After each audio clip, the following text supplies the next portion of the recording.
Pour moi, frère, ce n'est pas comme à des hommes spirituels que j'ai pu vous parler, mais comme à des hommes charnels, comme à des enfants en Christ. Je vous ai donné du lait, non de la nourriture solide, car vous ne pouviez pas la supporter.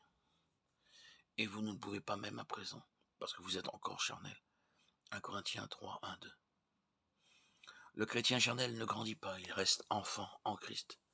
Les chrétiens de l'église de Corinthe auraient dû être des adultes capables de prendre une nourriture solide. Mais ils étaient restés des enfants débiles qui ne supportaient que du lait. Ils n'avaient ni la stature ni la force qui convenait à leur âge. Avec quel bonheur des parents accueillent un nouveau-né. Mais si l'enfant ne se développe pas normalement, si son cerveau ou son corps restent ceux d'un bébé, quelle douleur inexprimable pour eux. Quelle joie dans le ciel lorsque la famille de Dieu est augmentée par la naissance d'une âme humaine.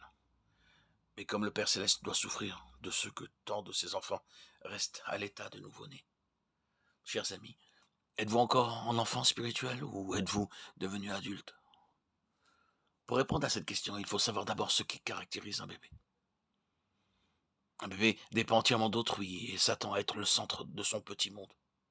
Il absorbe le temps et les soins de ceux qui l'entourent.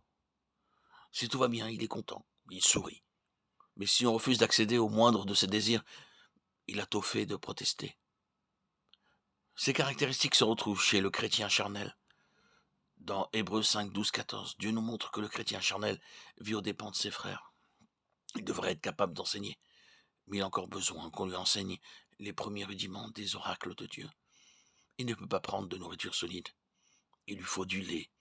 Il est incapable de comprendre les choses profondes de Dieu et ne peut pas par conséquent en faire part à autrui. Pourquoi les chrétiens de Corinthe étaient-ils des enfants? Paul nous le dit au début de la première lettre qu'il leur écrivit.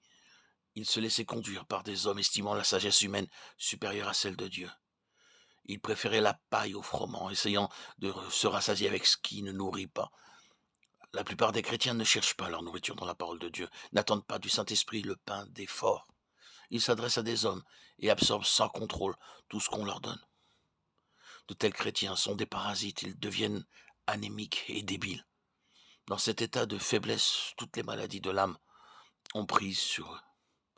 Ils sont une proie facile à la mauvaise humeur, à l'orgueil, à l'impureté, à l'égoïsme.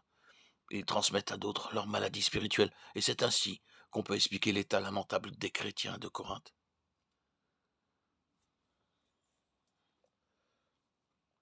Êtes-vous un enfant qui dépend de ses frères ou un chrétien adulte que Dieu peut employer à son service?